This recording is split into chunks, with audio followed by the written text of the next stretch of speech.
Still good. You betcha. He sure is. I know how to hire guys. Did I hire you? No, No. I was already there. Who, Meeks? Okay. Yeah. Anyway,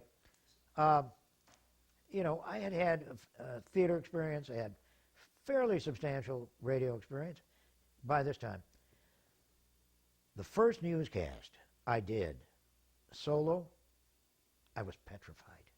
I was terrified. I thought I was going to get a heart attack. It was like I had never been on the air, because it is such a. It's Hi. a. Hi, Elaine. You have a wonderful home. We're just getting in. We're just. Yeah. Irv, why were you afraid? I mean, why are you frightened? You had co-anchored with this fellow who was stiff next to you. Well, I felt, you know, he was doing part of the show, and so the responsibility wasn't all on me. But the first television newscast I did, I started getting head tremors. It was awful. I didn't think I would get through it. And in point of fact, this went on for a few months, you know, until I started to feel reasonably comfortable. Why were you not comfortable? I was not comfortable because I couldn't do the things, first of all, that I was famous or infamous for on radio. You can't get away with that on television. Even Paul Harvey learned that when he did some television. You know, famous for his pauses. Well, you can't pause, sit there, you know, for 10, 15 seconds and not say anything. And so he did not succeed. I had to develop an altered style from radio. And that was tough. Radio style first? What were you employing as a sole anchor? I did. And, you know, I looked at some tapes, and it looked like, I had some problem. I was hyper, you know. It didn't work. It didn't work. You were doing radio news? I was doing radio news on television. It didn't work. It was pretty fast-paced, so I had to pull back. I had to pull back considerably from what I was doing on radio. I had to pull back on the writing. People swear that I said pistol-packing punks on television. Never happened. Never happened. Never said it. So, anyway, I probably just caused you to blow your audio. That's it. Is that all right? Yeah. Okay. Okay. Now, That'd be hard for, because I mean, when you're reading a radio script and you're reading very fast and you're reading it directly off the script, and then all of a sudden you go to TV where, you know, where you have to you'd look. like to be able to write every little line. Yeah, but a lot yeah. of it, I'm sure, is memorization Yeah. at this point, because Yeah. you're kind of Yeah. freelancing off of freestyling off of what you've written. Yeah, that's true. That's So true. where do you find your persona? What happened after several months? I'd say it took me a year. It took me a year. During which time our audience numbers, if they increased at all, it was slight.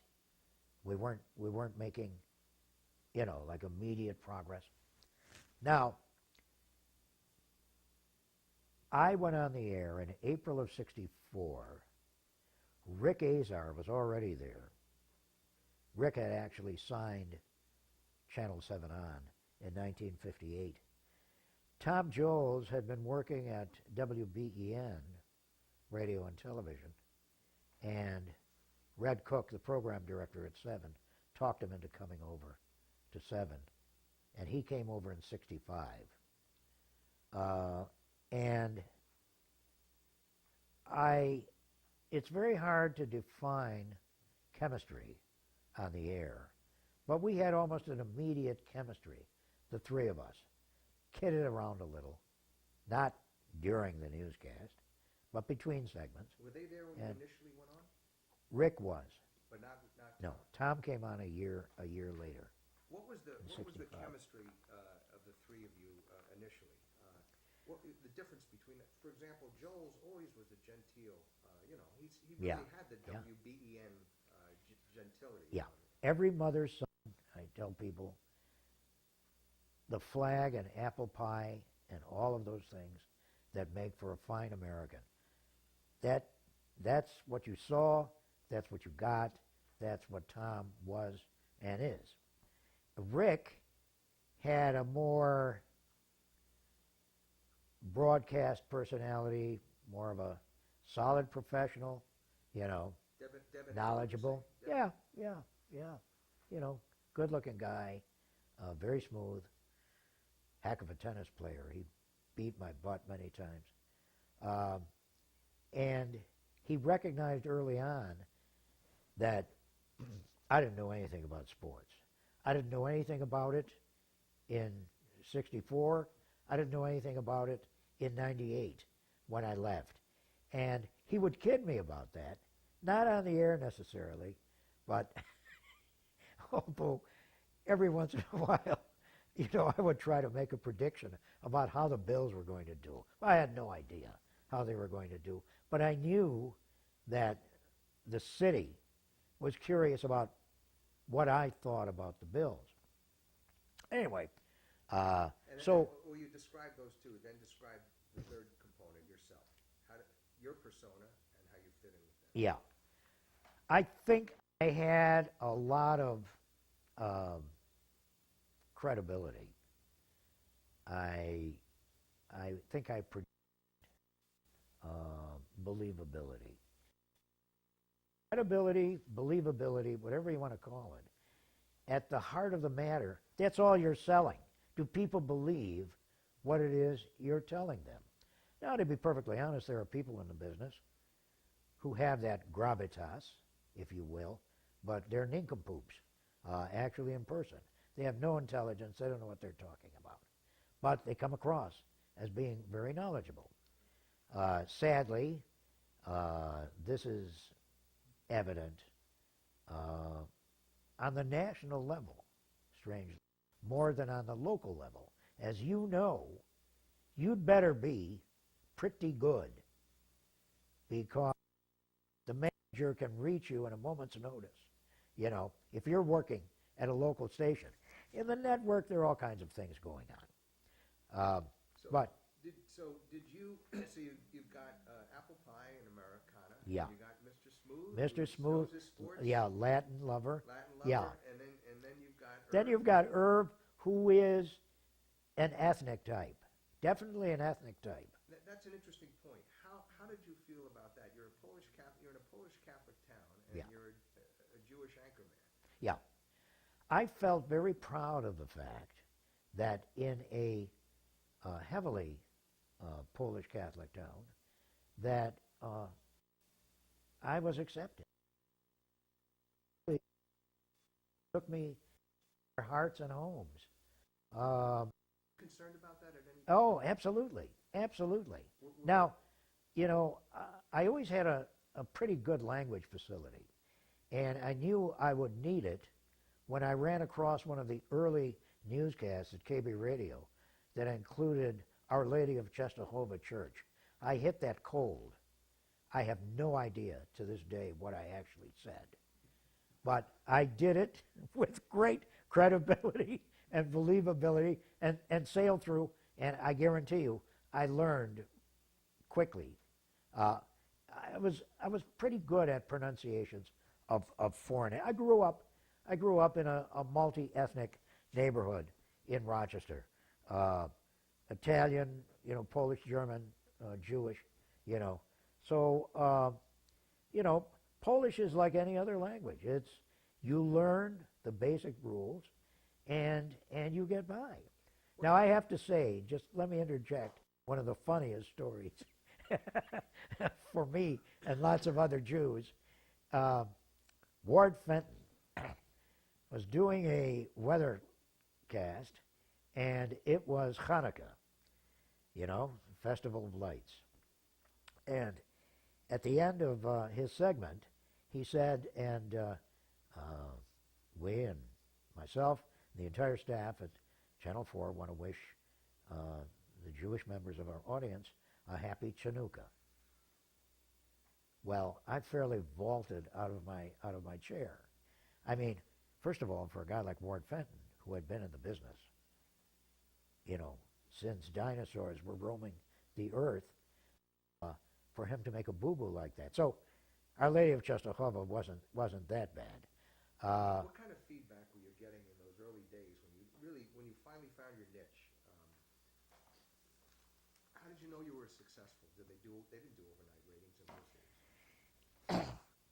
As you know, one of the things that makes the Buffalo market a delight to work in is that your audience is really tuned in to what you're saying or showing, because the city is buried under snow for about 9 months of the year. They're not going outdoors to play tennis or to jog down the street. They're listening to radio, they're watching television. And I would have people the following day, if I would do something or Don would do a funny feature, they would read back to me practically word for word what we did on the air. So I knew that they were with us. I would say by the late 60s, we were making pretty big gains in the numbers. And one of the things that really helped us was Channel 4, to their everlasting credit, ignored us. We were just those guys over on Main Street, or wherever we were at the time. They weren't worried about us because they were the source of responsible news. And, and that was fine. That was perfect. They helped us. You may remember they hired a former network correspondent, Stephen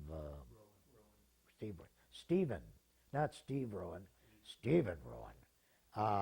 And they ran all these promos, Walter Cronkite loves Steve Rowan, and he's going to be, and they went to an hour of news. Now, Steve Rowan was a competent, he was a competent guy.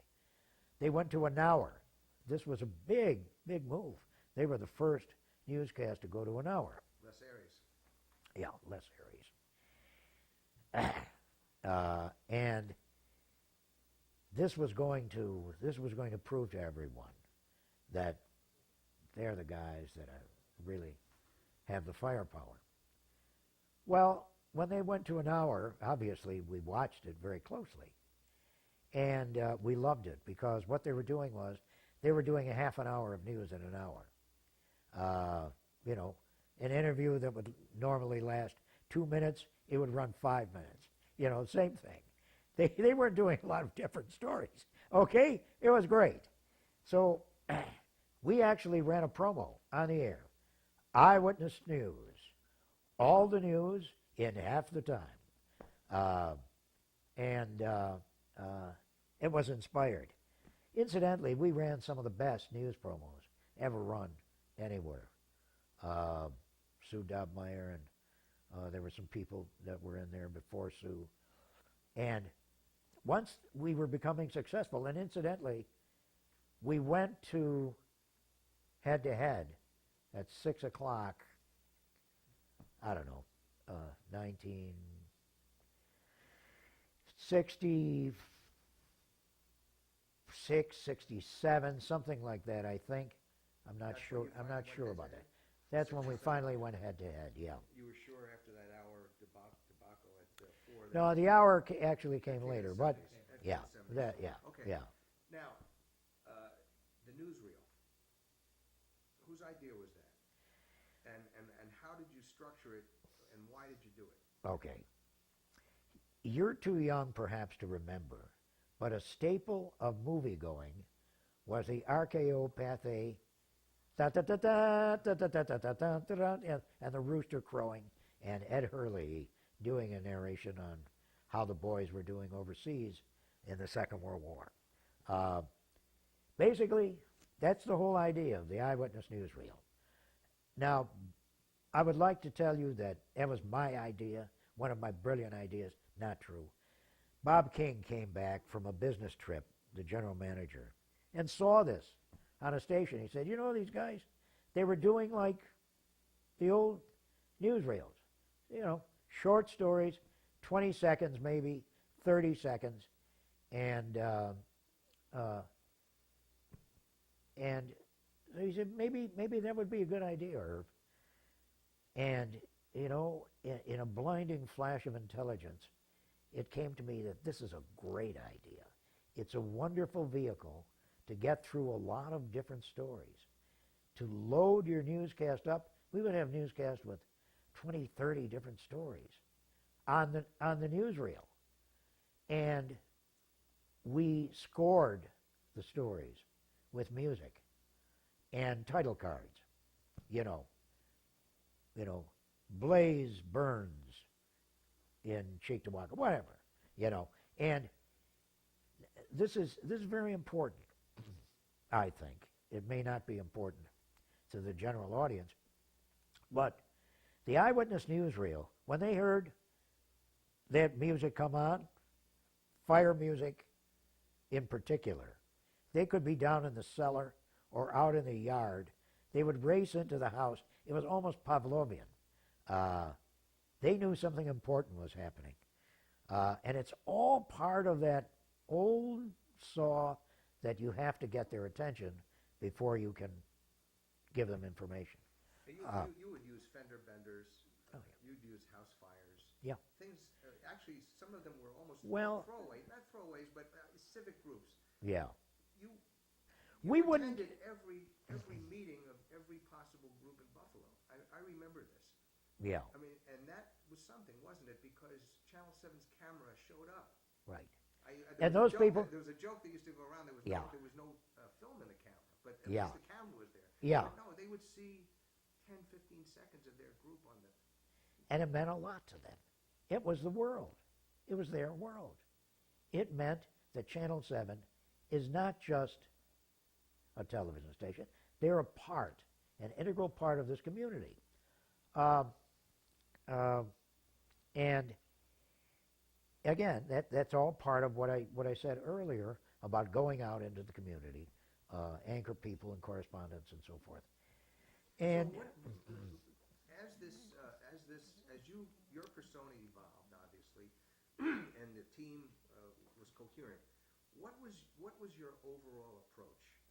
Were you going to give the anti-Channel 4 newscast, or was this? Do you think this was a growth of your persona as it started out in radio, which was very successful on KB radio? Because the way people will analyze it, look back at it, it was really Irv's persona personified on a newscast, like Seinfeld is personified in his half-hour show. I'm not Right, yeah. tying you to Seinfeld. Yeah. But it was a perfect melding, wasn't it? it wasn't necessarily an anti-anything. We were trying to be proactive about defining our news program as much as possible from the other stations in town. That people, when they went across that dial, and this is, pre things where you can press a button and go from station to station, you had to get up. You had to get up and change the station. So we wanted people to know when they were going around from station to station, they didn't even have to see the anchor person, but they watched a few seconds of the story and they knew where they were because of the way that story was being reported. 11 o'clock, do you know where your children are? Yeah. Whose idea? Not my idea. Again, from out of town. Well, you know that I don't know of any original ideas having to do with almost anything Well, in you broadcasting. were original. You invented I yourself was- on KB radio, Yeah, didn't you? I mean, you took Paul Harvey, you took. I was theater, original. You took the things that. Yeah. And you had a sense of what the people wanted and would listen to. I was the original Irv Weinstein. That's all I was really. as you know, people say, "Oh my God, how can we ever live without, Johnny Carson, if you will? There'll never be another Johnny Carson." Well, Jay Leno walked in, and he was a smash hit off the get-go. He would be compared to Johnny Carson from time to time, but there's no one better than Johnny Carson for Johnny Carson. There's no one better than Jay Leno. Each individual represents a particular talent, a particular ability. The impact that I had in the market may have set a fairly high watermark in the marketplace. I come back after 10 years in retirement, when frankly, one of the things I love about coming back here is it's a great ego booster. I'll walk into a grocery store or a restaurant, and it's like I never, especially if it's chefs, it's like I never left. Hey, Irv, how you doing? What have you been up to? Blah, blah, blah. Some people think I never left. Some people, I watch you all the time, and it's 10 years since I've been on the air. What is more gratifying to you, the personality connection or the Irv as the newsman at Channel 7 connection? Or is it both for them? Public persona. I don't know. That's hard to say. It's, Or is it one? Is it one? They probably so. They're probably the same thing. It's if they watched you, if they watched you and they liked you and they told you so. I would have people say, "Doesn't it bother you, if you're in a restaurant and somebody interrupts you, bother me?" I love it, because what it is yes, the ratings are nice, but when people do those things, and I'm sure you have the same experience, it says to you that, hey, I must be doing something right. And the satisfaction of having done a pretty good job is you can't buy that. Over the years, I had some opportunities to leave for a lot more money. And my experiences in Waterloo, Iowa, Parkersburg, West Virginia, incidentally, I also worked for brief periods in Portland, Oregon, and San Diego, California. Those are all experiences. What you learn is that when you have a good situation, professionally, if you have a good professional situation that satisfies your needs and desires, you cannot buy that. There were anchor people in Buffalo who were making more money than I was. And I was number one in the ratings. They were making more money. Did it bother me? Yeah. But not enough to really make any difference. The melding of Irv Weinstein with Buffalo. You touched a blue-collar nerve, let's say, in that approach. In the alliterations and everything else. I mean, many have said that wouldn't have gone over in other state markets. That's bull. What do you think? Yeah, it would go over. It would. It will go over anywhere. It'll go over anywhere. If you look at the leading news guys in the top 5 markets,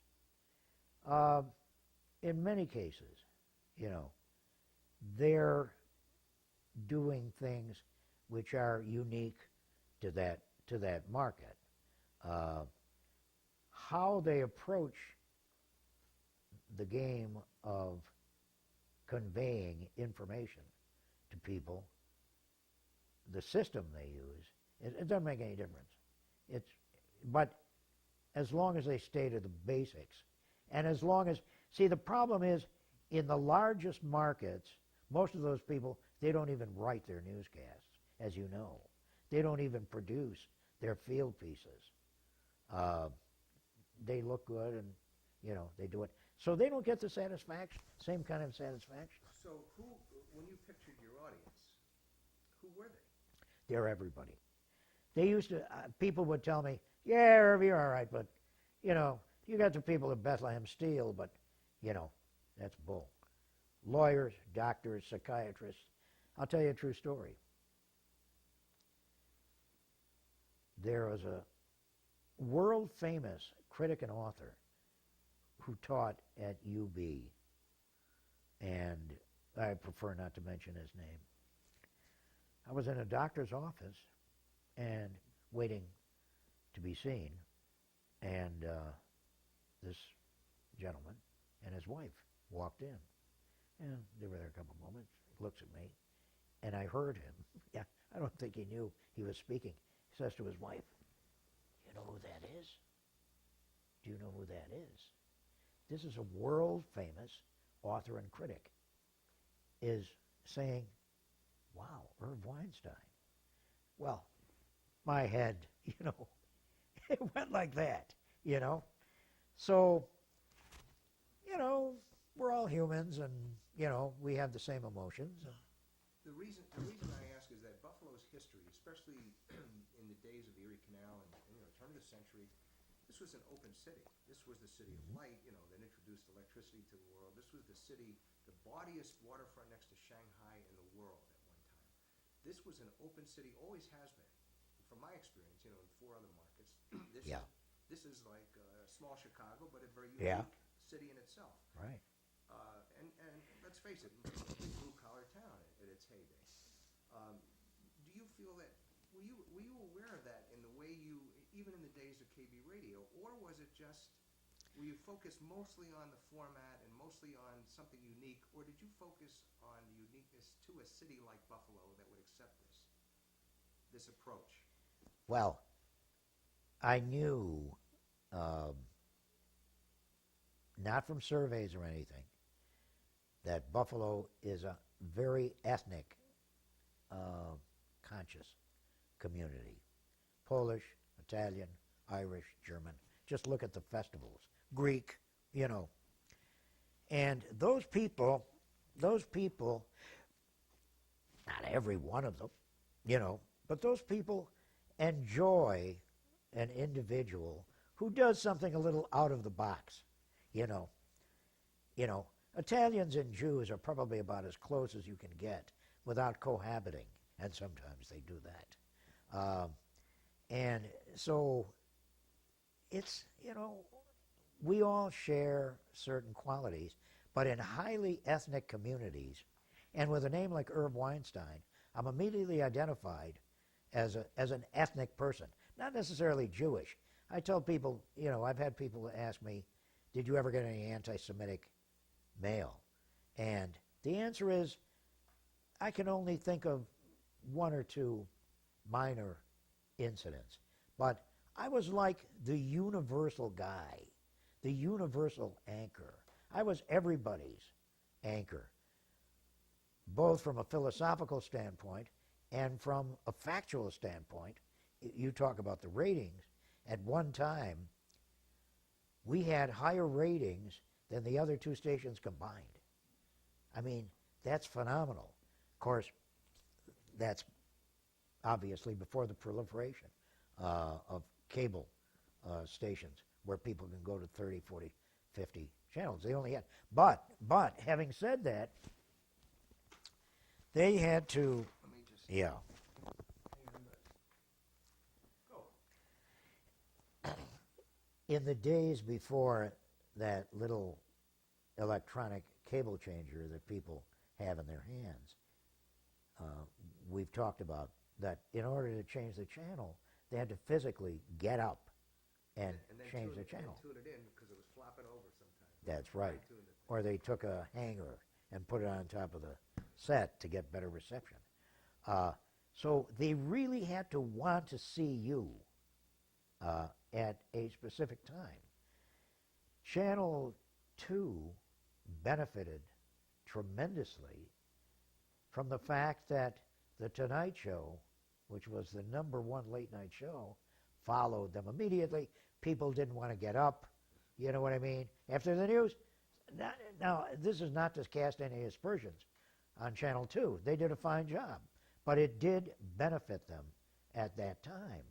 They didn't want to have to get up to watch Johnny Carson, whatever. So that's a factor. Conversely, when I started at Channel 7, ABC was running programs like My Mother the Car. We had no support, no network support at all. So whatever we did, the achievement was the achievement of the team. And I don't just mean the anchor team. I mean reporters, producers, writers, management. As you know, you need management support to do some of the things, which might be a little off-center. Talk about out of the box. Don Pollock was an incredible everyman feature man that was a genius. Yeah. Just let's reflect on him for a moment. He was incredibly talented, Now, here's a fellow that we hired. He was an assistant manager at a Burger King restaurant and had some modest broadcast experience. He sent me a letter. I don't remember exactly what it said, but it jogged my brain. Urban sheep herder is what it Huh? listed as experienced urban sheep herder or something. That's all right. sorts of I think you're right. So I said, I don't know if this guy's got any talent, but we got to talk to him. He caught your attention Yeah. in his letter. Yeah, he did. He did. He used an Yeah. Irvism on you. Yeah. He said this guy's got a weird sense of humor. And he did. He sure did. And he was a star, Now, how did you know that? I mean, I did didn't- he I have had- any TV no. experience I don't know. He may have had some as a Burger King modest. manager? No, I don't think so. I don't think so. I think he had worked in radio for a while. Did you know Don? No? I don't know. Okay. No, but he just, Did you hire him? Yeah. As news director? yeah. Do you remember your impression of the man when he came, or the boy when he came to you, I should say? Well, I thought he was funny, off the air as well as on. He had one of those wacko senses of humor, and he did some incredible stuff. He was a star for us. He was a star. How did you know he was going to work? I didn't know. Did he do it? Do you remember? Did he do a demo tape? I think he did, and it was pretty good. It was pretty good. But my sense was that if he can do that at the starting point, with more experience, more time, he could develop into a real plus for us. And boy, he did. He did. We had Steve Wilson, who was an investigative guy. I'll tell you about Steve. Steve had coyotes that big. He would walk into a diner where workers from the city sewer department had been having lunch since 10 o'clock in the morning, and it's now 2 o'clock in the afternoon. And Steve would walk in with a camera, and he'd say, "Hey guys, how's lunch? Good? You've been here about 4 or 5 hours. How's that?" He would do stuff like that, and I would say, this poor guy he's gonna be cut off at the knees one of these days. But he wasn't. Got away with it. Went into big markets. He's in Detroit now, doing basically the same thing. He's one of the people that brought down Detroit mayor. Yeah.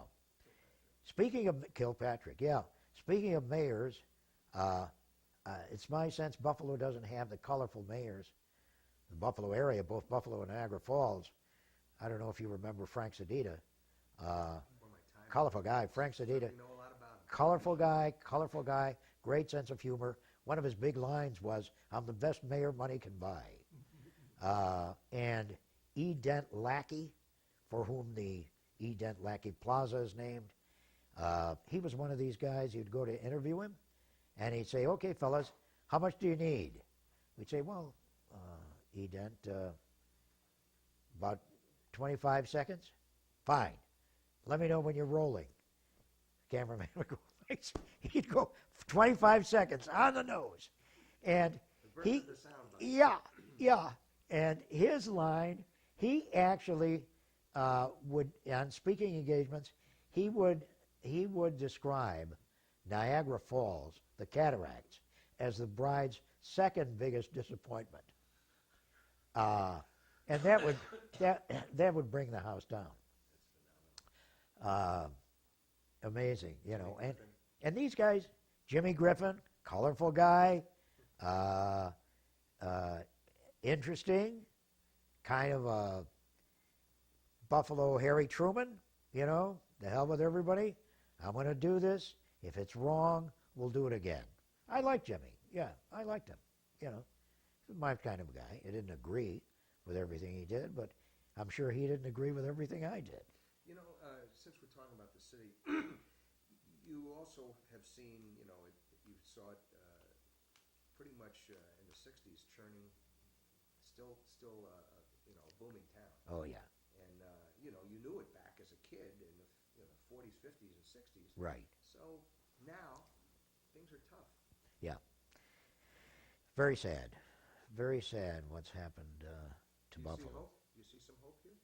That through the waterfront, some other reinventions of itself, it can maybe prosper? Well, you know, what's the old saying about where there's hope, you know, where there's life? Where there's life, there's hope. I guess that's true of cities as well as people. I do know this. I don't know, 10 years before I retired, we're talking 1988, 1990, they were talking about the Peace Bridge. They're still talking about it. They can't seem to get anything done. Of course, they were talking about the waterfront, and they have done something. Yeah, they have done something. They have, and that's been nice.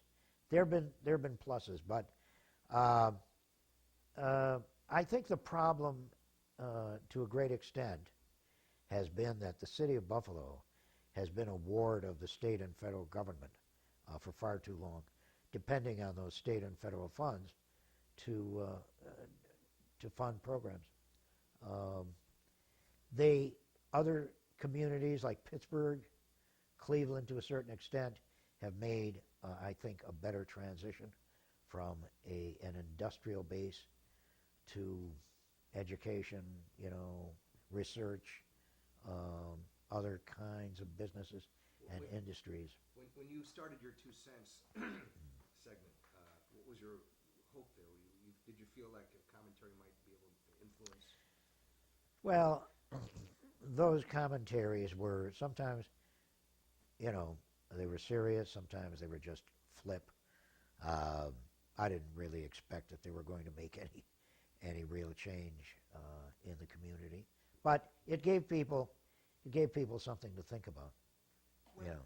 You talk about the city and Buffalo, and you know we've had a rough time of it. Our sports teams don't win. I know you didn't know too much about that, but No, I did. No, I understand. I used to take my son to see the Bills games at the Aud and sit on those freezing concrete, you know, at the old the Bills games at the Rock Pile. Yeah. But given Those- all that, yeah. there are a lot of people who walk away and you know they moved away from Buffalo, or even they're still here. They're only one of their fond memories of Buffalo is Irv. One of the things that lightens up their life when they think Yeah. of Buffalo Brings is, color to their remember cheeks. Irv? Yeah. And I mean on my website, people from all over the country.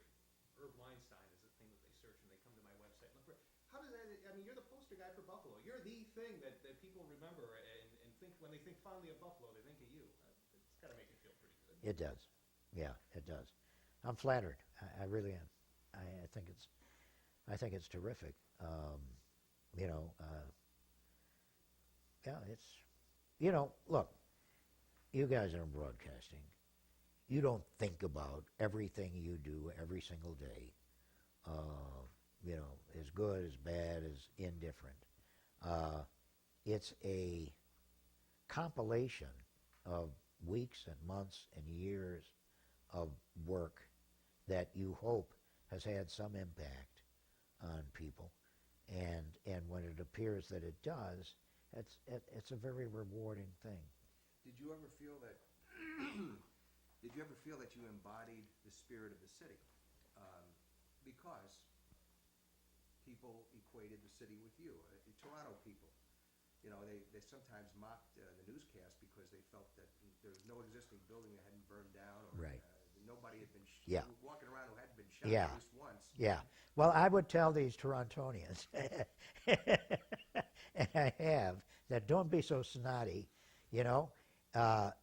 It was a roll of the dice that Buffalo had such an overwhelming number of wood frame constructions. And Toronto had a huge fire years and years ago, burned a lot of the city down, and Buffalo sent firefighting equipment to help them out. However, to their credit, after that, they put in an ordinance where every new structure had to have a certain percentage of brick and stone in it to avoid that kind of thing, you know. So, yeah, I used to get that stuff. But, you know, Chum Radio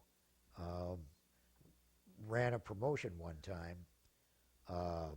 It just, the U.S. presidential election and the election for a new prime minister kind of coalesced at that time, and they decided to run a contest and run me for either Prime Minister of Canada or President of the United States. I mean, what a wild idea. And I came up there and I was on the, you know, they interviewed me and so forth. It was a lot of fun, and it was a free meal. It's Steve Carroll, isn't it? I'm thinking of who does The Office. Steve Carell. Steve Carell. Steve yeah. Carell. Yeah. He played you in Bruce Almighty. Did you see the movie? I did. I think he's playing you because you know. Well, he was the newscaster. But I mean, Eyewitness News, and it was yeah. It was a funny part. I mean, that was part of the, you know, the thing was a comedy. But you talk about, you know, an icon, and here's a guy who held you up to pretty high esteem. Held me up to ridicule. No. You know, I thought that movie, you know, and I did movie criticism for a while. I thought that movie was okay. It had some funny things in it. I think movies about broadcasting, television in particular, fail on a level. If you think that they ought to have some reality to them, that's unimaginable. The only movie I ever saw that I thought was relatively close to the real thing was broadcast news. You know, the flop sweat, it was good. It was a good film, but all the rest are junk. Why? Why can't they capture it? Lack of imagination.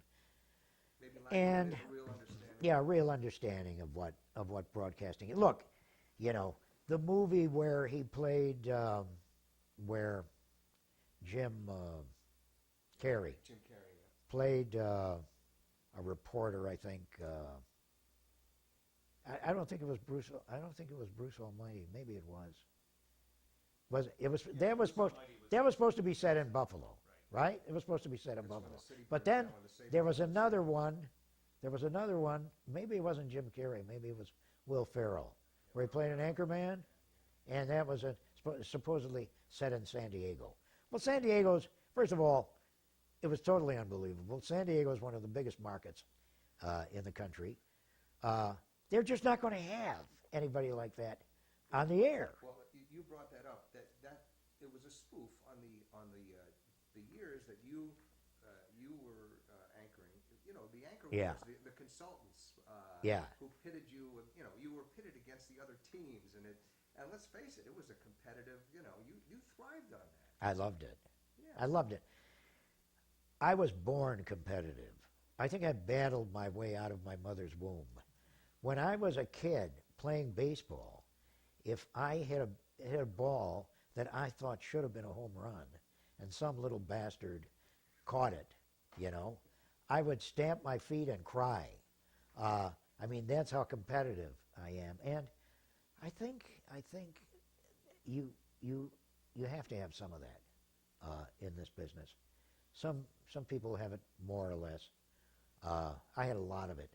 And so when I was in a position, as I was at 7, to be the news director, the main anchor, the major writer, on the shows, I was pretty much of a one-man band, which was pretty unique in a market that size. So I had more control over product, I think, than any other news guy in America. I mean,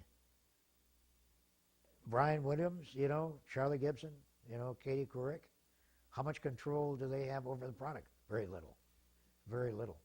You don't regret not leaving? Oh, no. Even do you have network opportunities? Absolutely not. No.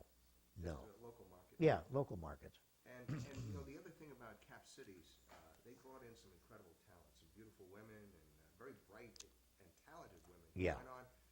Tim Fleischer went on to New York with his pipes and Yeah. facilities. That was a big. Cap Cities, here was the Cap Cities philosophy, okay? Our executive offices are located in New York City. We have stations in Buffalo, Albany, Providence, Rhode Island, Houston, Texas, Fresno, California, Philadelphia, Detroit, blah, blah, blah. And they would say this when they came in for meetings with the affiliates. We don't care what you do. As long as you don't do anything on the air or otherwise that's going to threaten the license, we don't care what you do. How are the ratings? What's the bottom line? How are sales? Unlike almost every other corporate owner of broadcast stations, which exert day to day, sometimes hour to hour control over the local station.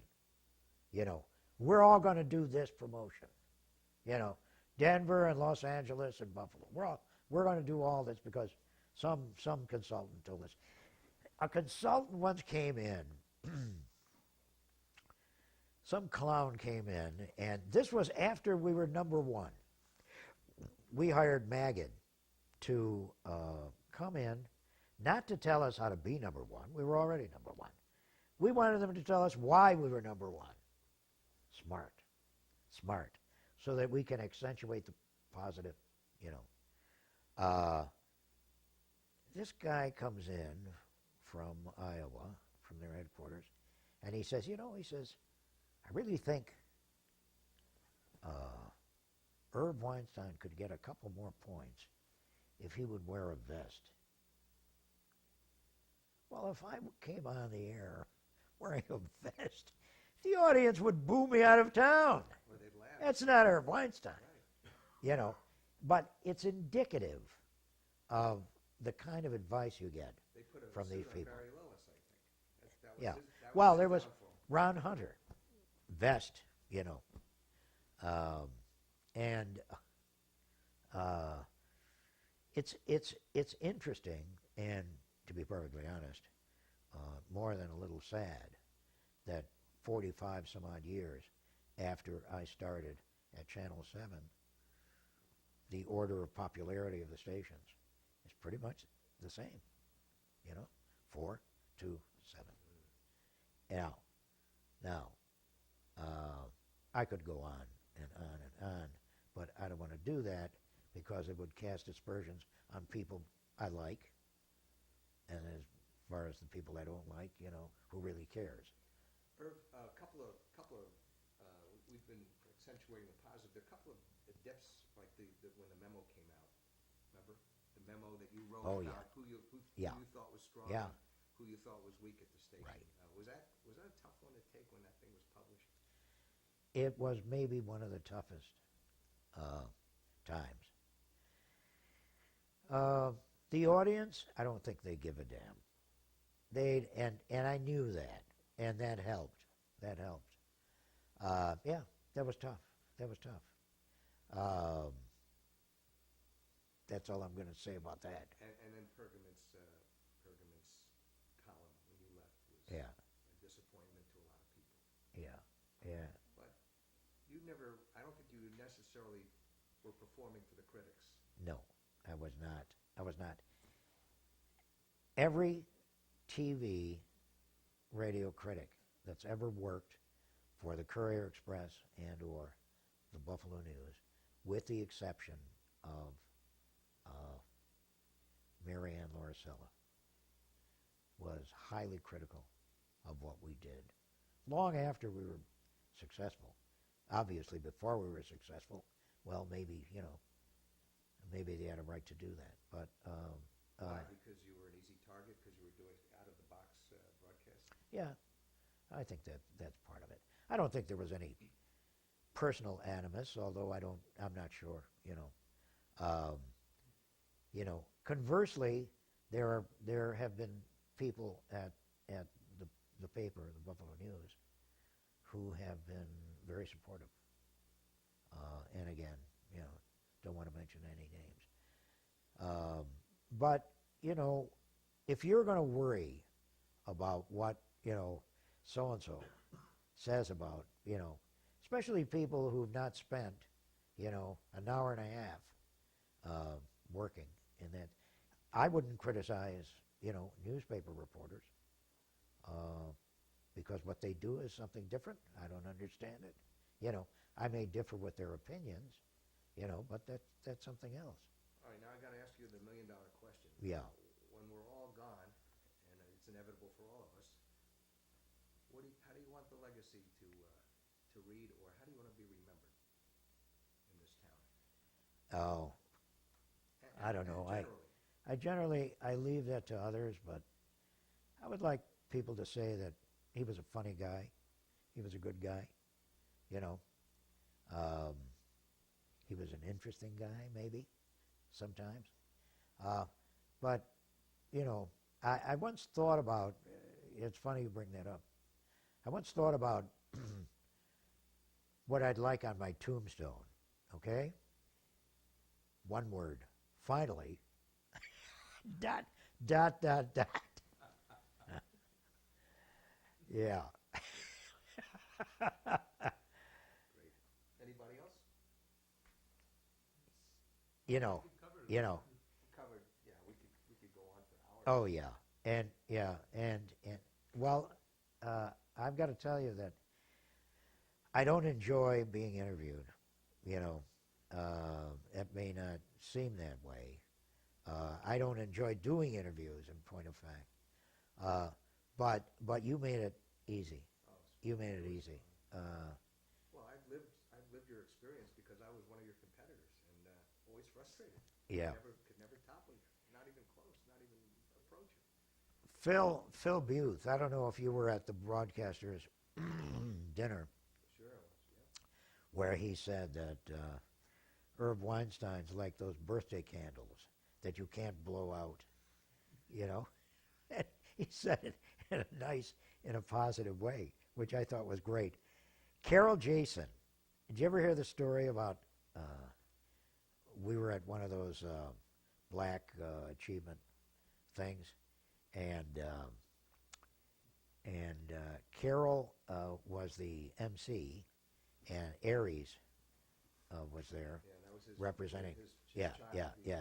created that. And Carol, I'm sitting there, and she introduces me and was just wonderfully complimentary and flowery, and said that there never will be another Irv Weinstein. And then she leans down to me and she says, I'll be on carpet land tomorrow morning for that. Well, Yeah, she's right. yeah. She's right. You're not rolling anymore, right? Yeah. No, don't, Oh, okay. no. All right.